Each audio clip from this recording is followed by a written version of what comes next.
this is Zach, and today I want to be talking about the end-stage missile system. I created the end stage with the goal of adding variety to the player-built missile pool, not just through one or two missiles, but through a system containing at least a dozen useful variations. The end stage is intended to be both customizable and easy to understand, while being useful and kind of fun to play with. The vision I have here is that all of these would be downloaded as a set, and then you would take that set into Creative, break it apart, test out the various configurations that you think might be fun, might be useful, and then build them, copy them into a blueprint, print them in your survival missile launcher, welder, printer, however you want to define that. The end stage uses one of two launch vehicles to actually get the missiles out of your hangar, out of your missile bays. You have the large and small variants right here. The large has 7 thrusters and the small has 3 thrusters. They function exactly the same way. No energy. Cool. Where the removal of a merge block here or here will trigger the system. The connectors will turn off, so you don't need to worry about that. That's part of the default process on both of these, and it will trigger a series of groups that are prevalent throughout all the stages that enable them to do their jobs. The end stage missile core is the bread and butter of the system. It's 3x3x3, and every single block is filled. It contains 3 warheads and thrust in the 5 directions that you care about, and it's also navigated, or its launch system is navigated by this sensor, and that's it. This sensor will enable and disable everything that needs to be done, and that includes the 2 AI blocks, gyroscope, battery, and everything here on the back. When the thrusters break the conveyors, and that's triggered by the launch vehicles themselves, the sensor detects that there's another grid in front of it or behind it, and that's what begins the process. It can be modified using the Warhead Augment, which will add an additional 6 warheads, and of course you can stack that and stack that and stack that. The faces on the warheads are aligned so that they are just as non-stick as the rear of the missile, and we're just going to do this because it was oriented improperly.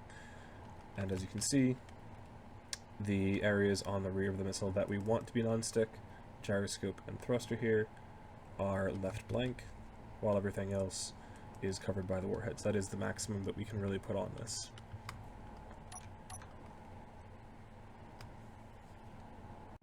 Next we have the missile cluster here, which is 2 separate missiles that break away from a central core.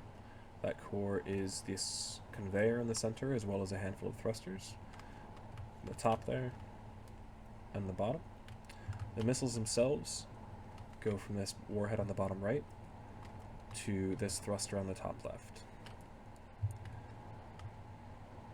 The 1x3 design, with several exceptions for the sensor, conveyor, gyroscope, and thruster, all non-stick surfaces, allow 2 of them to be wrapped around that central conveyor core, splitting away side to side.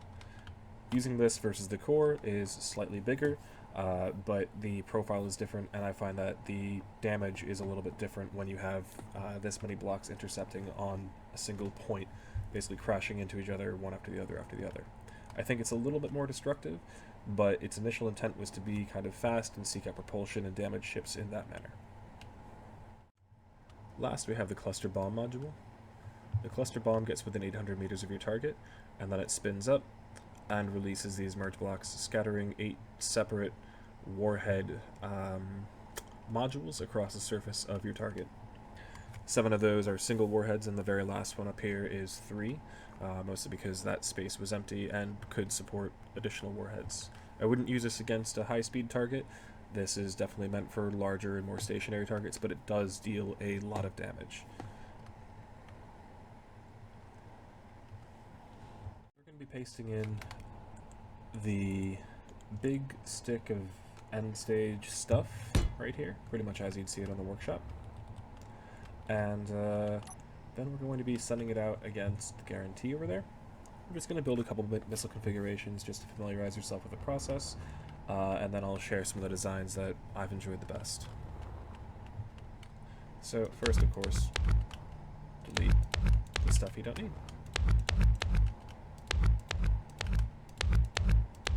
Now, I have on both the launch vehicles disabled the stuff that can trigger it. Sometimes when you're deleting blocks around something with a lot of components, it can make things a little screwy. We don't want that. So when you do actually unbox everything, and you can probably, I wouldn't do it beforehand, I'd do it now. Just type in fire, turn whatever comes up there on. Cool. Now you're ready to actually begin building some stuff. So this is small. We're just going to set this up together with a couple of the core modules.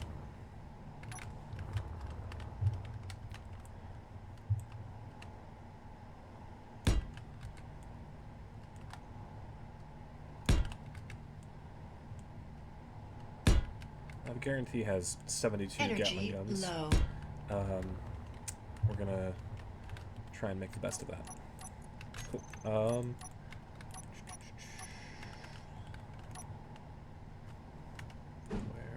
we? Here. Cool. That is basically it. And these guys fly off.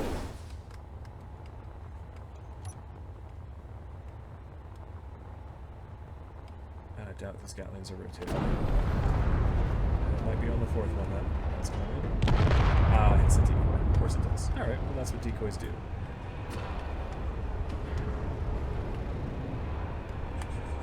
Okay, so it looks like we've clipped one of these, and we've just... well, that's a very large breach in the hull, taken out one of the missile defenses there, or rather, one of the Guarantee Zone missiles. Somehow disconnected the grind ship. Alright, let's keep going. Alright, so we're back here, and our Warhead Augment has despawned. That's okay. 5 warheads around a conveyor. I think you can trust me that it does the thing. That's not really why we're here. So we're just going to move on to something like the large launch vehicle and combine it with maybe the missile cluster or the cluster bomb there.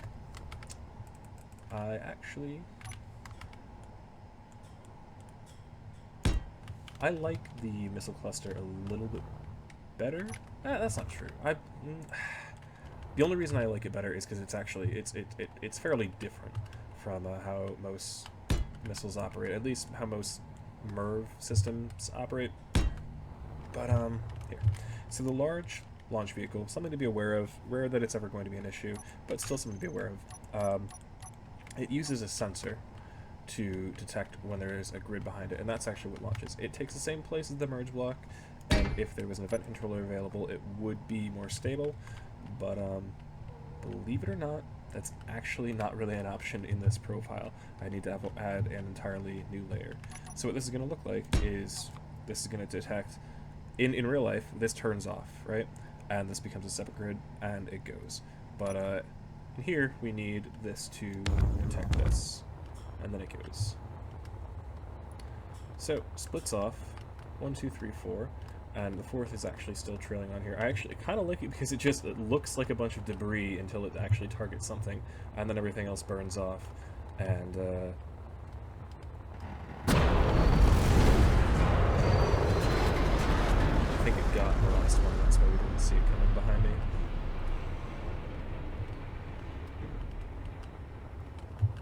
So we're getting at the weapon systems of the Guarantee here. It looks like we've already disabled some of them. And last we have the cluster bomb, which I think is one of the most fun ones. We're going to build it and we're going to set it up a little bit further because allowing it time to get to speed is more important on this one than the others. It's heaviest and most vulnerable to PDCs, so launching it pretty close to that 2.5 kilometer range, if not a little bit over, is kind of how I like to play it on this one. 2.5 kilometers, if I haven't already brought it up, just being the maximum range that AI will target. So we're going to actually put 4 of these together. Very large missile, don't need to do this, I kind of just mindlessly did that while talking here. But let's bring this out. Ooh, had a bit of a rotation there. Okay, let's see how this goes then.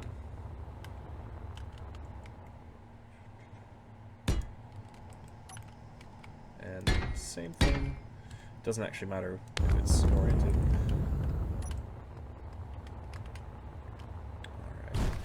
achieved target lock, and all 4 are moving in. And we're keeping pace real steady here. It's not a very fast missile.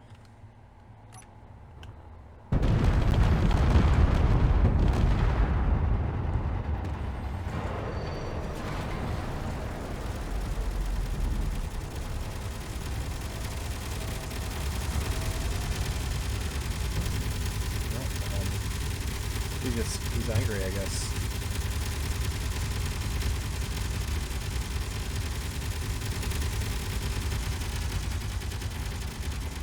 Believe it or not, for this particular warship, this is not battle ending. I'm probably hopping out emergency seat here, just fine.